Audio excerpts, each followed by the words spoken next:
¿no? En líneas generales bastante bien, sólido. Sabíamos que era un equipo fuerte, donde ellos físicamente eran superiores y bueno, el equipo la verdad que con la posesión de balón y lógicamente mentalmente puedo la verdad que hacerlo mejor. Yo simplemente trato de entrar, jugar y hacerlo bien. Ya después más pueden salir o no pueden salir las cosas, pero bueno, nunca, por más que alguna vez no me salga o lo que sea, nunca voy a dejar de intentarlo. Eso no me lo voy a sacar de la cabeza.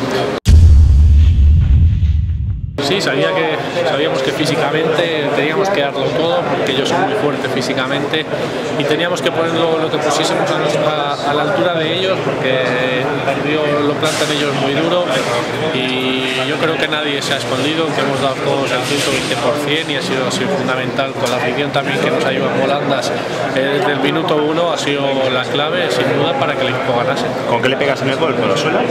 No, con el exterior un poco y bueno, tengo la suerte de que también remató cerca del portero y no le ha